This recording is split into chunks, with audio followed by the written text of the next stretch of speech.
अस्सलाम वालेकुम everyone, welcome to बिब्लियोथेरेपिस्ट। उम्मीद आप सब खैरियत होंगे। आपके लिए पेश खिदमत है सल्फाई टेस्ट कलम नूर राजपूत एपिसोड 10। डिपार्टमेंट में मिड टर्म एग्ज़ाम्स चल रहे थे। सेमिनार को कुछ दिनों के लिए मुलतवी कर दिया गया था। एक हफ्ते तक वो बुरी तरह से पढ़ाई में गर्क रहे थे। आज उनका रिज़ल्ट था।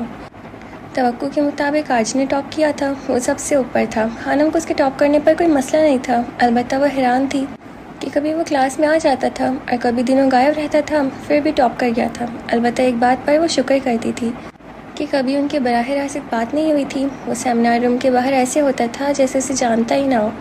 दिसंबर का दूसरा हफ्ता चल रहा था। सर्दी की शिद्दत में अचानक इजाफा हो गया था। लाहौर का दर्जा हरारत 5 से 4 डिग्री पर चला गया था। हानम बिस्तर में दुबकी बैठी थी। बाहर चलने वाली तेज़ हवाएं उसे अंदर रुके रहने पर मजबूर कर रही थीं, क्योंकि उसे हद से ज़्यादा ठंड लगती थी। वो पूरी तरह से अपने मोबाइल में मगन थी जब महरू की आवाज़ पर चौंकी। हानी चलो ना, एसटीसी चलते हैं। हानम के लिए महरू ने गोया धमाका किया था। वो ठंड से मरी जा रही थी और महरू को एसटीसी जाने की पड़ी थी। ना बाबा, बहुत ठंड है। हानम ने साफ इनकार किया था। यार चलो ना, डिपार्टमेंट से आकर कमरे में घुस जाती हो। हम कहीं बाहर भी घूमने नहीं जाते। महरू मिनमिनाई थी। अभी फर्स्ट सेमेस्टर है महरू, 2 साल पढ़े हैं, घूम लेंगे। वैसे भी कह तो ऐसी रही हो जैसे तुमने लाहौर नहीं देखा है यार, लेकिन हम दोनों तब साथ नहीं थे ना। और मैं अच्छे से जानती हूँ कि 2 साल भी ऐसे ही गुजर जाएंगे, तुम्हें तो फ़र्क ही नहीं पड़ने वाला। हानम काफ़ी इंट्रोवर्ट किस्म की लड़की थी। अपने कमरे में रहना, गूगल पर चीज़ें सर्च करना और किताबें पढ़ना, ये उसका अवलीन मशगला था। उसे बाहर घूमना फिरना एक हद तक अच्छा लगता था। वो इन चीज़ों के लिए पागल नहीं थी। ना वो ज़्यादा सोशल थी, उसे फ्रेंड्स नहीं बनाए जाते थे। और उसका सबूत था कि पूरे स्कूल, कॉलेज और अब यूनिवर्सिटी लाइफ में उसकी कोई फ्रेंड नहीं थी सिवाय महरू के। वो अक्सर हैरान होती थी कि महरू उसकी दोस्त कैसे बन गई थी। ये शायद महरू की पेशकदमी थी। वो अपने आप में मगन रहने वाली लड़की थी और लोग उसे अक्सर बोरिंग कहते थे। कल चलेंगे ना, अब तो शाम हो गई है, वैसे बाहर बहुत ठंड है। ओह शिट, महरू ने अपने सर पर हाथ मारा था। क्या हुआ? हानम हैरान हुई। यार आज आरजे का इंटरव्यू था, मैं भूल गई। महरू फ़ौरन बिस्तर के अंदर घुसी थी और लैपटॉप उठाकर यूट्यूब ऑन किया था। वो उसका इंटरव्यू कैसे मिस कर सकती थी, जबकि हानम अफसोस से सर हिलाकर रह गई थी। कैसे आप मिस्टर आरजे? जैसा हमेशा से था, वो मुस्कुराया था। और आप हमेशा से कैसे हैं? एंकर ने दोबारा पूछा। जैसा भी नज़र आ रहा हूँ। यानी आप बदलते नहीं, एक से रहते हैं? एंकर ने तस्दीक चाही थी। जी, आप कह सकते हैं। वो भी मुस्कुराया था। आप पर चीज़ें, मौसम और खूबसूरती असर नहीं करती क्या? मौसम का बदलना आपकी शख्सियत पर कितना असर करता है? सवाल मौजूद था। कुछ खास नहीं, मुझे ये सब चीज़ें जल्दी मुतासिर नहीं कर पाती। कमाल है। खैर ये सब छोड़ें, अपना हकीकी नाम बताएं। मुझसे उम्मीद यहाँ बहुत से लोग नहीं जानते होंगे कि आरजे का असल नाम क्या है। एंकर ने पूछा। रूहान जबील, लेकिन लोग मुझे आरजे के नाम से ही जानते हैं। आपकी गर्लफ्रेंड आपको किस नाम से बुलाती है? मेरी गर्लफ्रेंड्स। उसने गर्लफ्रेंड्स पर जोर दिया, यानी कोई एक नहीं थी। ब्रेकअप से पहले जान, ब्रेकअप के बाद शैतान, उसने ढिठाई से कहका लगाया था। और आपके पेरेंट्स? आज तुम एक नंबर के गधे और उल्लू के पट्टे हो, तुमसे ज़्यादा बेवकूफ़ कोई नहीं। सैयद जबील की आवाज़ उसके कानों से टकराई थी। लगता है वो आपसे कुछ ज़्यादा ही प्यार करते हैं। आरजे को खामोश देख कर एंकर ने पूछा। वो कुछ एक्स्ट्रा ही प्यार करते हैं। आरजे बड़बड़ाया था। आपको गाने का शौक़ कब हुआ? जब मैं 6 साल का था। आपकी आवाज़ बहुत अच्छी है, जादू करती है। आप प्रोफेशनल और ऑफिशियल सिंगर क्यों नहीं बन जाते? मुझे शौक़ नहीं, संजीदा सा जवाब आया था। तो फिर किस चीज़ का शौक़ है आपको? गाने और तैरने का। लोगों को तंग करना, उनका जीना हराम करना, ये सब कहना वो शायद भूल गया था। ये गधा मुझसे मार खाएगा। सैयद जबील की आवाज़ पर मुदिहा एकदम उछली थी। वो हवेली आई हुई थी और लाउंज में बैठी टीवी देख रही थी, जहाँ आरजे का शो चल रहा था। अरे छोटे बाबा साई, आप कब आए? वो एकदम अपनी जगह से खड़ी हुई थी। सैयद हवेली में मर्द औरतों का और औरतों मर्दों का खास एहतराम करती थी। बड़े बाबा साई, छोटे बाबा साई और हशाम आज तक मुदीहा के कमरे में नहीं गए थे। कोई काम होता तो पैगाम भेजकर बुला लेते थे। एक आरजे था जो तूफानों की तरह आता और जाता था, न किसी का डर न लिहाज, सिवाय सैयद जबील के जिनसे वो खार खाता था। ये लड़का नहीं सुधरने वाला, अल्लाह जाने इसका क्या बनेगा। करता हूँ इस गधे को फ़ोन। वो अफसोस करते जा चुके थे, जबकि मुदीहा एक बार फिर से झटक कर इंटरव्यू की तरफ मुतवज्जो हो चुकी थी। सुना है आप बहुत मूडी हैं मिस्टर आरजे? खूबसूरत एंकर ने अपने सामने शान से विराजमान आरजे से पूछा था। ये शानी स्टार्स चैनल का सेट था, जहाँ पर ज़्यादातर नई नई शोहरत हासिल करने वाले नौजवानों के इंटरव्यू होते थे। एंकर सनम पिछले कई महीनों से आरजे को इंटरव्यू के लिए बुला रही थी, जो मुसलसल इनकार कर रहा था। उसे शोहरत का ज़्यादा शौक नहीं था। वही चीज़ें प्रोफेशनल सिंगर बनकर भी हासिल कर सकता था। अचानक उसने अब इंटरव्यू के लिए हाँ कर दी थी। नहीं, मूडी नहीं हूँ, लेकिन मेरे मूड का कोई भरोसा नहीं होता। मैं बहुत क्विक रिस्पॉन्स देता हूँ हर चीज़ का। शायद इसी वजह से लोगों को ऐसा महसूस होता है। वो संजीदा सा बता रहा था। फ़र्ज़ करें मिस्टर आरजे कि आपको किसी से मोहब्बत हो जाती है। किसी से भी क्या हो सकती है? No never. लेकिन मैं 1000 मोहब्बतें कर चुका हूँ। वो हंसा था। चले मोहब्बत नाम छोड़ी पसंदीदगी ही कह लें। कोई आपको अच्छा लगने लगे और फिर आपको महसूस हो कि वो एक धोखेबाज शख्स है। फ़र्ज़ करें वो आपके दिल के बहुत करीब हो जाए। फ़र्ज़ करें वो आपको छोड़ जाए और आप उसकी याद में रोएं। कैसा लगेगा आपको? लड़कियों की फरमाइश पर जो आरजे की मदद थी, एंकर सनम उससे मोहब्बत के बारे में बहुत सवाल कर रही थी। एंकर की बात सुनकर आरजे ने ज़ोरदार कहकहा लगाया था। वो हंसा था और फिर हंसता ही चला गया था। वेरी इंटरेस्टिंग, बहुत दिलचस्प होगा ये सब। मुझे अच्छा लगेगा अगर ऐसा हुआ तो। इनफैक्ट मैं चाहूँगा अब ऐसा हो। वो बेतहाशा हंस रहा था। उसकी आंखें चमक रही थीं, जिनमें बहुत ज़्यादा हंसने के बाद सब नमी से फैल गई थी। इस बात के तस्वुर से ही आम लोग काँप जाते थे कि उन्हें मोहब्बत में धोखा न मिले। वो इस बात पर कहका ही लगा रहा था और कह रहा था कि उसके लिए ये सब दिलचस्प होगा। लोग हैरान परेशान से उसका शो देख रहे थे। वो अपनी सोच में सल्फाइट होने का सबूत दे रहा था। एंकर सनम जानती थी कि आज का ये शो सुपर हिट होने जा रहा था। हो ही ना जाए इस डैश को कहीं मोहब्बत। महरू ने फुल वॉल्यूम में उसका इंटरव्यू लगाया हुआ था। आखिरी बात सुनकर हानम बड़बड़ आई थी। यार हानी, कुछ तो एहतराम किया हो। जानती हो वो सैयद है। महरू ने उसे टोका था। हाँ तो मैंने कब कोई गाली दी है? मैं तो बस डैश कहा है। और जिसे खुद अपने ख़ानदान का एहसास ना हो, दूसरों से तवक्को क्या रखनी, वो भी अपने नाम की एक थी। मजाल जो मान जाती, अल्लाह माफ़ करना, बस गलती से मुंह से निकल गया। वरना आप जानते हैं मैं हर इंसान की इज़्ज़त करती हूँ। वो अब दिल ही दिल में अल्लाह से माफ़ी मांग रही थी। मिकी और आरजे सेंट्रल प्लाजा के सामने गाड़ी में बैठे थे। मिकी की नज़र बार बार प्लाजा की तरफ उठ रही थी, जहाँ से उनके दोस्त ने बाहर आना था। वो उसी का इंतज़ार कर रहे थे। देखते ही देखते मिकी अचानक चौंका था। उसे गाड़ी से कुछ फासले पर एक पिज़्ज़ा हट की तरफ जाती हुई महरू और हानम नज़र आई थी। ये यहाँ क्या कर रही है? इंतहा की धुंध पड़ रही थी। महरू और हानम दोनों घुटनों तक आते कोट पहने भालू लग रहे थे, लेकिन फिर मिकी उन्हें पहचान गया था। ये महरू कभी सुकून से नहीं बैठ सकती। मिकी की तेवरी चढ़ी थी। तुम्हें किस बात की फ़िक्र हो रही है? तुम्हारी होने वाली ज़ौजा है क्या महरू? आरजे ने अपनी ही बात पर छत फाड़ कहका लगाया था। मेरी होने वाली ज़ौजा हो या ना हो, लेकिन तुम्हारी कानूनी वाइफ भी उसी के साथ है। मिकी ने तब कर कहा था। उसका इशारा हानम की तरफ था। आरजे ने चेहरा उसकी जानिब करके देखा था। वो वाकई वही दोनों थी। मुँह बंद रखो मिकी, आरजे ने संजीदा से लहजे में कहा था। जब खुद पर बात आती थी वो सीरियस सा हो जाता था। वैसे मैं हैरान हूँ, अच्छी खासी लड़की है हानम। अभी तक यूनिवर्सिटी में या बाहर कोई बॉयफ्रेंड नहीं बनाया इसने। वो कोई सोच से लहजे में कह रहा था। क्यों, तुम्हारा दिल कर रहा है कि इसका बॉयफ्रेंड बनने को? आरजे के लहजे में बला के काट थी। नहीं, मेरी इतनी मजाल कि मैं आरजे की कानूनी वाइफ की तरफ मैली आंखों से देखूं। मिकी खिसियाई हंसी हंसा था। अच्छी बात है, 200 कदम दूर रहना चाहिए उससे। आरजे की बात पर मिकी ने चौंक कर उसे देखा था। उसे समझ नहीं आया था कि आरजे ने मजाक किया था, ये सच में वो संजीदा था। इससे पहले वो कुछ कहता, उनका दोस्त वापस आ गया था और आरजे ने बिना कुछ पूछे गाड़ी आगे बढ़ा दी थी। उस रात हानम को नींद नहीं आ रही थी। सुबह उन्हें यूनिवर्सिटी से दिसंबर की छुट्टियां होनी थी।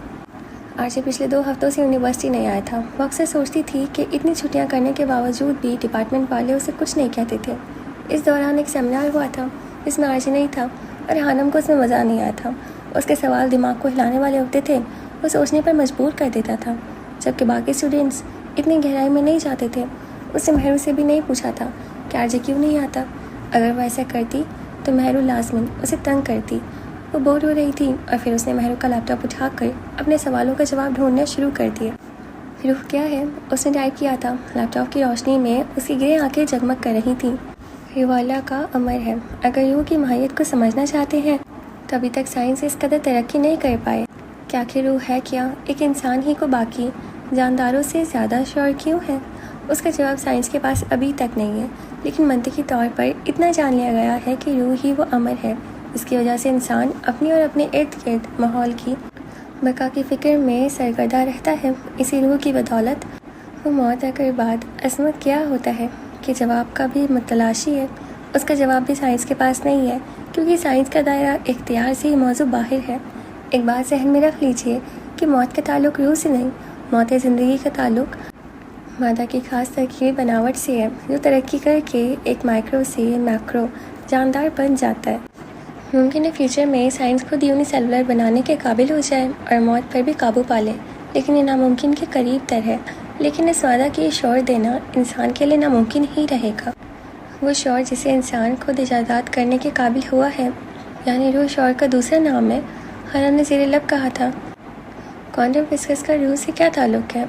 सिर्फ मजहबी ही नहीं बल्कि साइंसदान भी मौत से कबल के गैर मामूली तजुर्बे को मुताला कर रहे हैं। इस मामले को फ़कत क्वांटम तबीयत के ज़रिए ही समझा जा सकता है, जिसके बारे में नील्स बोहर ने पेशगोई की थी। नील्स बोहर के मुताबिक एक मनबा से मुतालिक ज़रात के दरमियान एक मजबूत राब्ता पाया जाता है, ताहम आइंस्टाइन ने इसे भूतिया राब्ता करार देकर मुस्तरद कर दिया था। इस नज़रिए के मुताबिक दो मरबूत ज़रात यानी एक मनबा से अलग अलग किए जाने वाले ज़रे आपस में एक ताल्लुक़ कायम रखते हैं और इनके दरमियान ये राब्ता कायनात फासले के बावजूद कायम और दायम रहता है। क्वांटम तबीयत से वाबस्ता साइंसदान अब नज़रिए को मुकम्मल तौर पर तस्लीम करते हैं। इस नज़रिए को सामने रख बाज़ महकीन कहते हैं कि जिस्म और रूह इसी तर्ज पर एक मनबा से जुड़े दो अलग अलग अनासिर हैं। इनके बावजूद बीच में एक ताल्लुक़ बाकी रह सकता है। ताहम साइंसी तौर पर अभी इस मफरूज़े का साबित याद किया जाना बाकी है और जिस्म से रूह दूर हो जाने। मौत क्या है? तबी ज़िंदगी का अमल अमूमन मुख्तलिफ फ़िज़ा के नाकारा होने, क़ल्ब निज़ाम के थम जाने, फेफड़ों और दिमाग के नाकारा होने की सूरत में रुकता है। तबी नुक्ता हाय निगाह से मौत की मुख्तलिफ इक़साम है। एक तरफ तो क्लिनिकल मौत है, जिसमें क़ल्ब निज़ाम रुक जाता है, जिसके नतीजे में ऑक्सीजन की मुख्तलिफ फ़िज़ा तक तरसील बंद हो जाती है। क्लिनिकल मौत को टालने के लिए मुंह से सांस देने या मसनूई सांस देने और सीने को दबाने से उसे टालना मुमकिन हो सकता है, लेकिन अगर दिमाग नाकारा हो जाए यानी मौत दिमागी हो तो फिर इसे टालना मुमकिन नहीं होता। गो के दिमाग की पोकली तहों में कुछ खलियात ब्रेन डेथ की सूरत में भी जिंदा हो सकते हैं, मगर शोर जाता रहा है। ये बात ताहम अहम के दिमागी तौर पर मरने वालों को भी मसनूई तरीके से तवील अरसे तक जिंदा रखा जा सकता है। दिमागी तौर पर मर चुकी ख़वातीन को बच्चे की पैदाइश तक मसनूई तौर पर ज़िंदा रखने के वाक़यात हमारे सामने हैं। दिमागी तौर पर मुर्दा हो चुके बाज़ मरीज़ बैरूनी अवाम पर रद्द-ए-अमल ज़ाहिर करते हैं। ताहम माहिरीन का ये भी कहना है कि इसकी वजूहात रीढ़ की हड्डी से वाबस्ता हो सकती है और असल में ये दर्द या बैरूनी छूने का रद्द-ए-अमल नहीं होते। एक करंट सा हनम के पूरे जिस्म में दौड़ गया था। वो जानती थी कि मौत अटल है और हर रूह को उसका जायका चखना है, लेकिन ये सब पढ़कर उसका दिल काँप उठा था। अभी तो उसने कोई तहकीक नहीं की, बस आदत से जवाब ढूंढा और उसे अपना दिल बंद होता महसूस हुआ था। इंसान के अंदर सदियों जीने की चाह सदियों से मौजूद है, लेकिन मौत फिर भी अटल है। वो इन सवालात पर बहुत तहकीक और रिसर्च करना चाहती थी, लेकिन वो अच्छे तरीके से जानती थी कि मौत, हयात और रूह का इल्म अल्लाह के अलावा और किसी को नहीं मालूम। मौत के वक्त इंसान को क्या नज़र आता है? मौत के करीब जाकर वापस आए वाले कई लोगों ने बताया है कि उन्हें एक दिलकश रोशनी नज़र आती है। शायद मौत इतनी बुरी या खौफनाक चीज़ नहीं है, मगर ये भी दिखाया गया है कि मौत के चंद लम्हे पहले अक्सर लोग शदीद तकलीफ़ में होते हैं। ये तकलीफ़ जानवरों में नज़र आती है, मगर मौत के बाद क्या होता है ये अभी तक मालूम नहीं हो सका। दुनिया से जाने वालों के साथ हम राब्ता कायम नहीं रख सकते, मगर कुछ लोगों का दावा है कि दूसरे जहाँ के किसी शख्स से उनका राब्ता हुआ है, जिसे साइंस मानने को तैयार नहीं। इस करार अर्ज़ पर मौत एक ज़रूरत है। ये छोटा सा सियारा जिसका 70% समंदर है, इंसानों या हैवानों की बहुत बड़ी तादाद को संभाल नहीं सकती, इसलिए इस जहान में मौत नागुज़ेर है। मेरी ज़ाती राय में मौत अगले जहां तक पहुंचने का ज़रिया है और अगले जहां में हम बहुत बेहतर और बामकसद ज़िंदगी में दाखिल होंगे, बल्कि शायद हम उस दिन का हिस्सा बन जाएंगे जिसमें खुशियाँ ही खुशियाँ होंगी। हनम ने गहरा सांस लिया था। कुछ ऐसा था जिसे देखकर उसे सुकून हुआ था। क्या पता वो एक और जहाँ हो जहाँ वाकई अबदी खुशियाँ हों। क्या पता वो जहाँ इस जहाँ से बहुत खूबसूरत हो। उसने अपने दिल को तसल्ली दी थी। उसकी आंखें बंद होना शुरू हो गई थी। इन सब में कोई लॉजिक नहीं था। लॉजिक उसे खुद तलाश करना था। वो सोने के लिए लेट गई थी और फिर कुछ देर बाद वो नींद की वादी में उतर गई थी। आज फुटबॉल लिए ग्राउंड में प्रैक्टिस कर रहा था। आज उनका फुटबॉल मैच था जो डिपार्टमेंट के ही मुख्तलिफ टीम्स के दरमियान था। उसने सामने दूसरे ग्राउंड में धूप में बैठी हानम और महरू को देखा था। वो दोनों किसी बात पर हंस रही थी। 5 मिनट बाद हानम के पास क्लास का एक लड़का आया था। आरजे उसे गौर से देख रहा था। उसके जहन में कल वाली मिक्की की बात घूम रही थी। हेलो हानम, कैसी हो? वो उसके बैठते हुए पूछ रहा था। वो दोनों चौंकी थी। जी अल्हम्दुलिल्लाह, मैं ठीक हूँ, वह हैरान सी बता रही थी। दरअसल मुझे तुमसे ज़रूरी बात करनी थी। उसे हिलते लबों को देखकर आरजे का हरकत करता हुआ फुटबॉल वाला हाथ रुका था। उसकी लिपसिंग से उसकी बात को समझ रहा था। तुम बहुत अच्छा बोलती हो। मैंने हमेशा तुम्हें आरजे से बहस करते देखा है और मुझे बहुत अच्छा लगता है तुम्हें सुनना। वो साफ साफ बता रहा था। हानम के चेहरे का रंग फीका पड़ रहा था। शुक्रिया, वो बस इतना ही कह पाई थी। क्या हम अच्छे दोस्त बन सकते हैं? मेरा मतलब है सिर्फ दोस्त, वैसे भी हम क्लास फेलोज़ हैं। उसकी बात को समझकर हानम और आरजे दोनों का दिमाग घूमा था। वह तो मुँह खोले उस शराज को देख रही थी। उसे तवक्को नहीं थी कि वो उसके सामने बोल देगा। हम क्लास फेलोज़ ही बेहतर है मिस्टर शराज।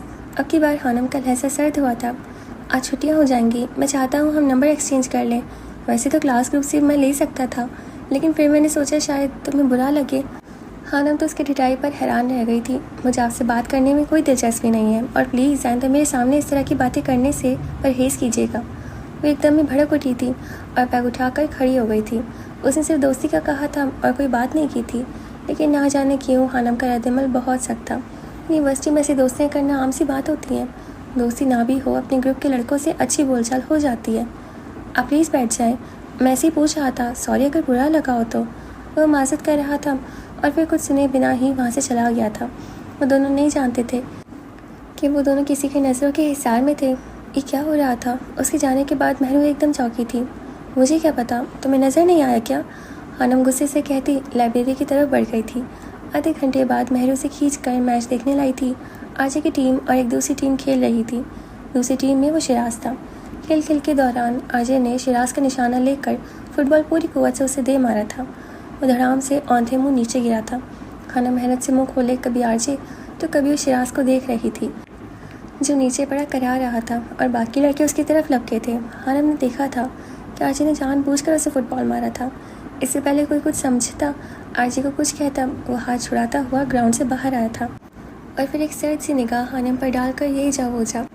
जबकि हानम बुत बने उसे जाता देख रही थी, हानम का दिल एकदम काँप उठा था। आरजे की सर्द निगाह जो वो उस पर डाल कर गया था, हानम को उसकी समझ नहीं आई थी। शिराज ज़मीन पर बड़ा करा रहा था। फुटबॉल उसके सीने पर लगा था। स्टूडेंट्स उसे उठाकर अंदर ले गए थे। हानम के दिल में अचानक ही आरजे के लिए नफरत की एक लहर दौड़ गई थी। उसे बहुत गुस्सा आया था। वो किसी को खुश नहीं देख सकता था, ये हानम समझ गई थी।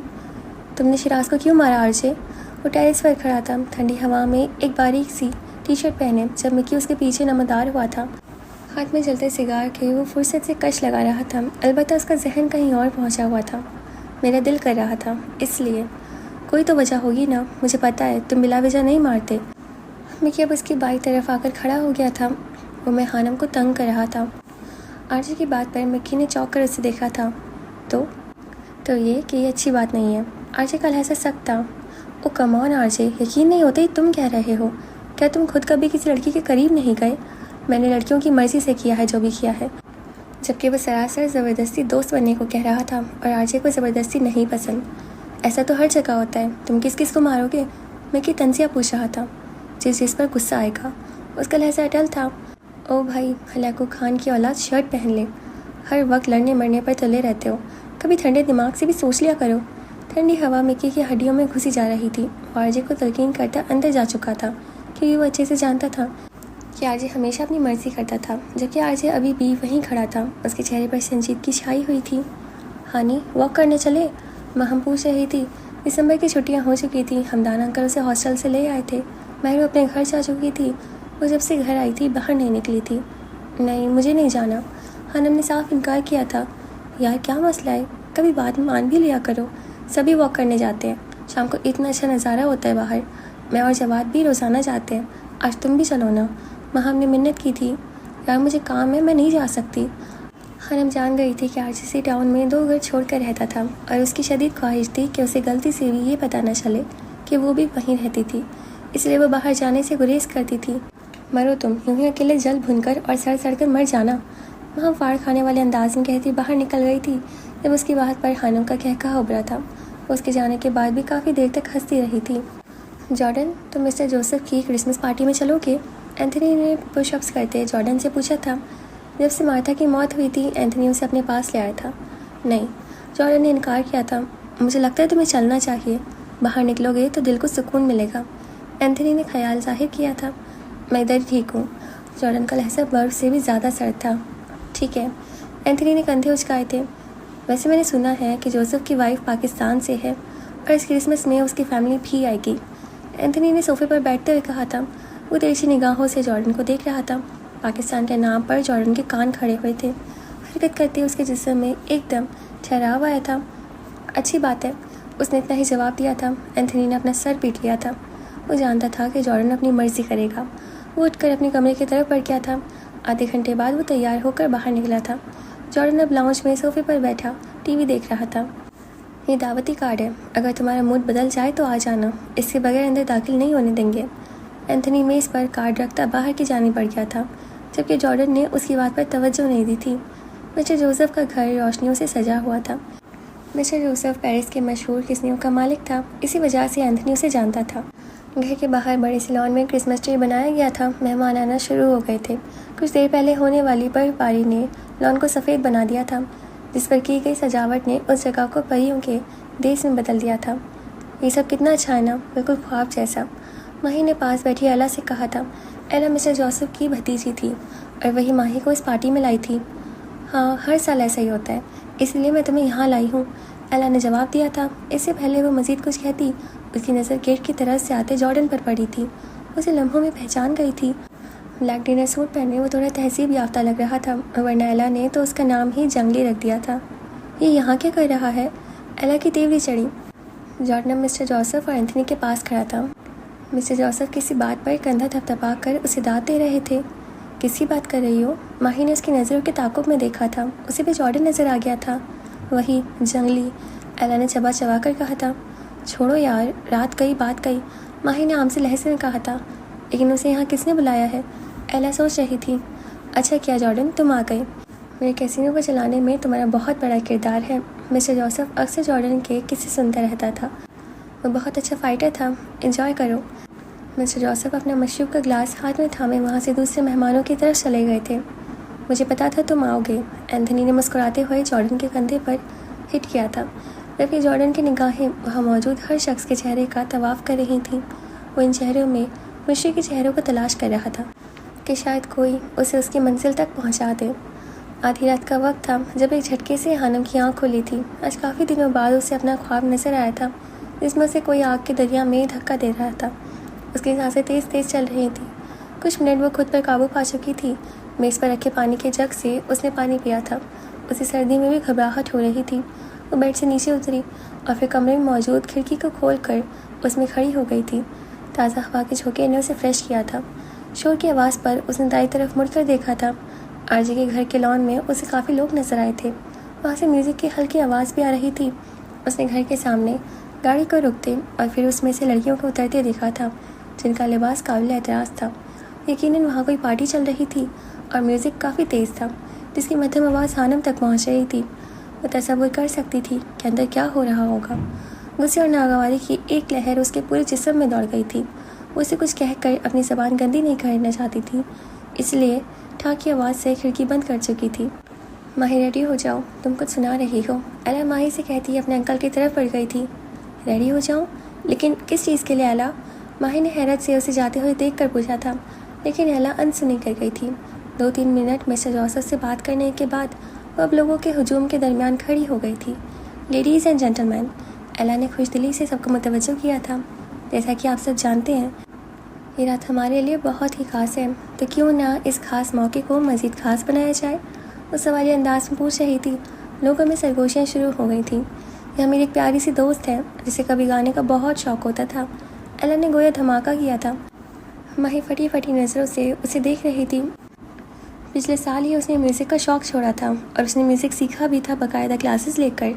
उसके घर में पियानो था, वो कभी कभी बजा लेती थी।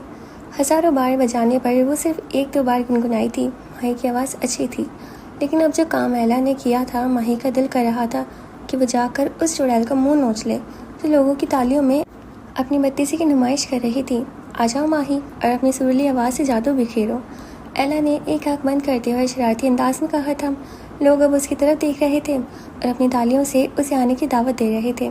माही गुस्से से अपनी जगह से खड़ी हुई और एला की तरफ बढ़ी थी। ये क्या बकवास है अला? माही ने काट खाने वाले अंदाज में कहा था, अलबत्ता उसकी आवाज़ धीमी थी। तुम कब से रोने वाला मुंह बनाकर बैठी थी? मैंने सोचा कुछ नया हो जाए। और फिर मुस्कुराई थी, जबकि माही को समझ नहीं आ रहा था कि क्या करे। अचानक सारी लाइट्स बंद हो गई थी। एक स्पॉटलाइट बर्स से बने कालीन पर रखे पियानो पर पड़ी थी, जिसके इर्द गिर्द रखी मशालें किसी और दुनिया का नज़ारा पेश कर रही थी। माही बेख्तियार ही उस पियानो की तरफ बढ़ी थी। जॉर्डन क्रिसमस हमेशा अपनी माँ के साथ मनाता था। उसे याद था पिछले साल बीमार था, बहुत बीमार थी, लेकिन फिर भी उसने जॉर्डन के साथ मिलकर क्रिसमस ट्री बनाया था और फिर सेंटा वाले कपड़े पहनकर उसे खुश करने की कोशिश की थी। वो अब जवान हो गया था, लेकिन मार्था उसे बच्चों की तरह ट्रीट करती थी। मार्था की याद आते ही उसकी आंखें नम हुई थीं और आसपास का सारा मंजर धुंधला सा हो गया था। जॉर्डन का दिल वहाँ मौजूद हर चीज़ से उचाट हो गया था। उसने बिना एंथनी को बताए वापस के लिए कदम बढ़ा दिए थे जब उसके कानों ने एक प्यारी सी आवाज़ सुनी थी। वो पियानो की आवाज़ थी, एक खूबसूरत धुन। कोई बजा रहा था, कोई दिल से बजा रहा था। जॉर्डन के कदम साकित हुए थे। उसने पीछे मुड़कर देखा था, जहाँ उसे लोगों का हुजूम एक जगह नजर आया था। वो बेख्तियारी की धुन की आवाज़ की तरफ बढ़ा था। जिस्म का रूह से क्यों लगे है फासला। वो एक लड़की की आवाज़ थी। वहाँ मौजूद लोग गोल दायरे में माही के इर्द गिर्द खड़े थे। उसने लोगों के पीछे खड़े होकर उसे देखने की कोशिश की थी, लेकिन उसकी तरफ माही की पुश्त थी। मैं हूँ या है बस मेरी ये परछाइयाँ, है बिजती बस ज़मीन, रास्ते हैं लापता, लफ्ज़ों में अनकहा है ये सच्चाइयाँ। वो गोल दायरे में चलते हुए उसके सामने की तरफ बढ़ा था। वो जो भी थी बहुत अच्छा गा रही थी। उसके सामने पहुँचने के बाद जॉर्डन के कदम साकित हुए थे। मेरे सीने के खला जैसे जन्मों की बला, क्यों ना सांसों से मिटे है ये तन्हाइयाँ। उसकी आवाज़ में इंतहा का दर्द था, वही दर्द जो जॉर्डन के सीने में मौजूद था। उसकी आवाज़ में उतनी ही नमी घुली थी जितनी जॉर्डन की आंखों में रहती थी। वो इस वक्त जॉर्डन को अपना अक्स मालूम हुई थी। ज़मीन को छूती मैक्सी पर भूरे रंग का कोट पहने, भूरे बालों को कंधे पर बिखेरे, जॉर्डन को उस वक्त उस पर किसी उदास शहजादी का गुमान हुआ था। कोई अंधा सा कुआं मेरे अंदर है छिपा, मुझे मिलती ही नहीं मेरी गहराइयाँ। मेरा पीछा छोड़ दे मिस माहीन हमदान। हशाम की आवाज़ उसके कानों से टकराई थी और माही के हाथ एकदम साकित हुए थे। लोगों का सकता टूटा था। माही ने अपनी आंखों में आई नमी को हाथ बढ़ाकर साफ किया था। तुमने कमाल कर दिया माही। एला ने झुकते हुए उसके गाल को छुआ था। जॉर्डन उसे पहचान गया था। वही लड़की थी जिसे कुछ माह पहले जॉर्डन की वजह से चोट आई थी। क्रिसमस का केक काटने के बाद खाना लगाया गया था। वो जॉर्डन की नज़रों में थी। वो उनके साथ वाले टेबल पर बैठा था और वैसा क्यों कर रहा था ये वो भी नहीं जानता था। काश आज यहाँ हशाम जबील होता, मैं उसे देख पाती। माही ने हसरत से कहा था। जबील के नाम पर जॉर्डन के कान खड़े हुए थे। उसके चेहरे के जावी एकदम बदल गए थे। अचानक ही उसकी आंखों में खून उतर आया था। वो जानबूझकर उनके करीब बैठा था कि उनकी बातें सुन सके, लेकिन उसे अंदाज़ा नहीं था कि वो लड़की जबील को जानती थी जिसे वो ख़त्म करना चाहता था। खानम और आरजे दोनों एक बस स्टेशन पर खड़े थे। हर तरफ बारिश हो रही थी, तूफ़ानी बारिश। उन दोनों के अलावा स्टेशन पर और कोई नहीं था। डरी सहमी सी हानम न जाने क्यों आरजे को गुस्सा दिला रही थी। वो उसकी जाने बढ़ा था। हानम सहम कर एक कदम पीछे हुई थी। वो दोनों लोहे की बनी उस छत के नीचे खड़े थे जहाँ मुसाफिरों के इंतज़ार करने के लिए कुर्सियाँ रखी थी। लोहे की छत पर तूफ़ानी बारिश के बरसने की आवाज़ किसी खौफनाक चुड़ैल के चीखने जैसी थी। जैसे जैसे वो उसकी तरफ बढ़ रहा था, हानम पीछे हो रही थी। अब वो किनारे पर पहुंच गई थी। अगर वो एक कदम बाहर निकालती तो उसे बारिश का सामना करना पड़ता। आज ने उसकी आंखों में देखा था, जहाँ डर था, अल्तजा थी, मुझे बख्श दो। लेकिन वो बख्शने वालों में से नहीं था। उसने हाथ बढ़ाकर हानम को धक्का दिया था। वो बाहर सड़क पर गिरी थी। अचानक पानी का रंग सुर्ख हुआ था और बारिश खूनी बारिश में बदल गई थी। हानम की चीखें बुलंद हुई थी। देखते देखते बारिश अब आग का रूप धार गई थी, जो उसे बुरी तरह से झुलसा रही थी। हानम की दिल दहला देने वाली चीख उभरी थी और आरजे हड़बड़ाकर उठ बैठा था। कितने ही पल वो शौक बैठा रहा था। उसकी दिल की धड़कन बहुत तेज चल रही थी। उसने हाथ बढ़ाकर चेहरे पर आया पसीना साफ किया था। अगर वो ख्वाब था तो उसने अपनी पूरी ज़िंदगी में इतना बुरा ख्वाब नहीं देखा था।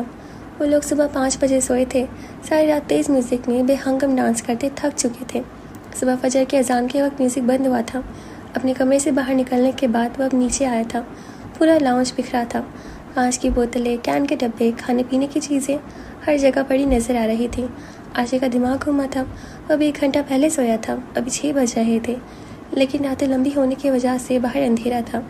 उसके कुछ दोस्त रात को ही जा चुके थे, जबकि कुछ गेस्ट रूम में सोए पड़े थे। लाउंज में एक साफ़ सुथरा सोफ़ा देखने के बाद वो उस पर बैठ गया था।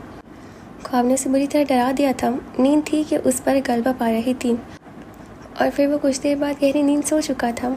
छुट्टियाँ कैसे गुजरी पता ही नहीं चला था। वो 31 दिसंबर का दिन था। महरू सुबह से उसे फ़ोन कर रही थी। महरू और हानम के क्लास में एक लड़की और लड़के से अच्छी बोलचाल हो गई थी। इनफैक्ट लड़की तो अब उन्हें अपनी फ्रेंड्स ही कहती थी, जिसका नाम अक्सी था।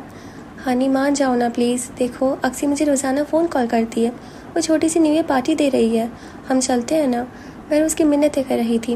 महरू, मेरा रात के फंक्शन अटेंड करने को दिल नहीं करता, ये तुम भी जानती हो, और फिर न्यू ईयर 12 बजे तक। हानम सोच भी नहीं सकती थी। मेरा नहीं तो अक्सी का ही दिल रख लो, वो स्पेशल हमारे लिए ये सब कर रही है, हमें जाना चाहिए। महरू चाहती थी कि वो किसी तरह मान जाए। मैं इतनी रात गए तक बाहर नहीं रह सकती, अम्मी परेशान होंगी। आंटी से मैं बात कर लूँगी, बस तुम हाँ करो, हम दोनों 10 बजे तक वापस आ जाएंगे। ठीक है। हानम ने गहरा सांस लिया था। वो जानती थी कि महरू से मना कर ही दम लेगी। अक्सी का घर गुलबर्ग में था। वो दोनों 7 बजे के करीब उसके घर पहुँच गई थी। महरू का ड्राइवर उन्हें छोड़ गया था और उसने ही लेने आना था। अक्सी ने खुशदिली से उनका इस्तकबाल किया था। उसके घर में उसकी बहन, अम्मी और मुलाजिमों के अलावा और कोई मर्द नहीं था। हानम को ये देखकर थोड़ा इत्मीनान हुआ था। क्लास की कुछ और लड़कियां और अक्सी की कज़न्स भी थीं। उन सब ने मिलकर बारबेक्यू किया था। गर्ल्स के फंक्शन अच्छा जा रहा था। आरजे आएगा ना? अक्सी की एक कज़न ने धीरे से उसके कान में पूछा था। अल्लाह करे आ जाए। बहुत मिन्नतें की थी मिक्की की कि किसी तरह वो उसे ले आए। वो कह रहा था कि आरजे आज तक अपने रिश्तेदारों के घर भी नहीं गया, उसका आना नामुमकिन है। अक्सी का लहजा अफसरदा था। तो तुम कह देती कि हम बाहर कर लेंगे फंक्शन। मैंने कहा था, अब देखो ये वही लड़की है ना जिसकी आरजे से नहीं बनती। अक्सी की कज़न ने सुनहरे बालों वाली लड़की की तरफ इशारा किया था, जिसके बाल कमर पर बिखरे पड़े थे, जिनमें नीचे से कर्ल डाले गए थे। हाँ, ये उम्मे हानम है। वैसे तो बहुत अच्छी है, लेकिन आरजे को काफ़ी नापसंद करती है। इसे देखकर लगता भी है। हानम महरू के साथ बारबेक्यू करने मगन थी, काफ़ी एंजॉय कर रही थी। उन्होंने लॉन में डेरा डाला हुआ था। अचानक काफ़ी शोर उभरा था। बाहर का गेट खुला था और फिर अंदर काफ़ी सारे लड़के आए थे। हानम का रंग तो लड़कों को देखकर फीका पड़ा था। महरू ने उसे कहा था कि वहाँ कोई लड़का नहीं होगा, और अब हानम ने एक शिकायती नज़र महरू पर डाली थी, जो नज़रें चुरा गई थी। ऐसा पहली बार हुआ था कि महरू ने हानम से झूठ बोला था और धोखा दिया था। हानम अपना दुपट्टा सर पर डालते हुए अंदर की जानिब बढ़ गई थी। हानम का दिल दुखा था। उसे महरू से इस दर्जा बेवकूफ़ी की उम्मीद नहीं थी। वो अच्छे से जानती थी जिस फंक्शन में लड़के होते थे वहाँ हानम को अनकंफर्टेबल महसूस होता था। वो सीधा अक्सी के कमरे में आई थी। उसने सबसे पहले घर फ़ोन किया था। अम्मी, रहीम अंकल को मुझे लेने भेज दे, हमको एड्रेस पता है। मैंने उसे 15 मिनट पहले ही भेज दिया था। मेरा अपना दिल बैठा जा रहा था। हानम ने सुकून का सांस लिया था।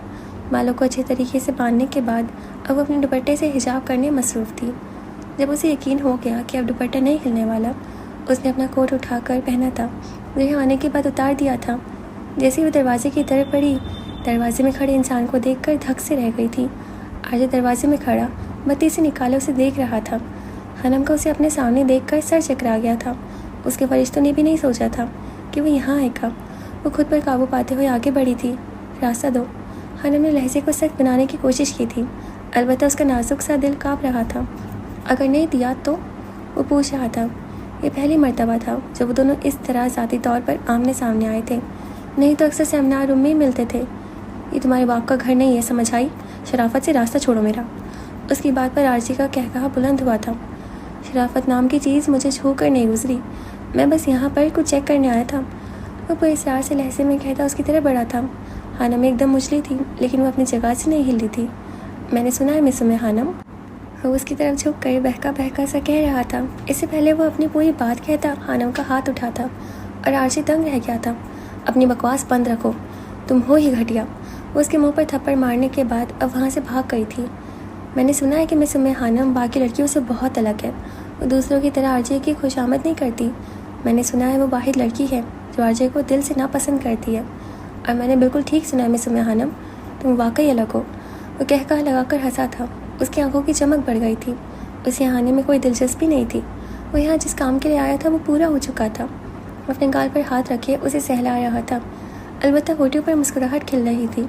ज़िंदगी में ऐसा पहली बार हुआ था कि किसी ने आरजे पर हाथ उठाया था और बदले में उसे गुस्सा नहीं आया था, बल्कि वो मुस्कुरा रहा था।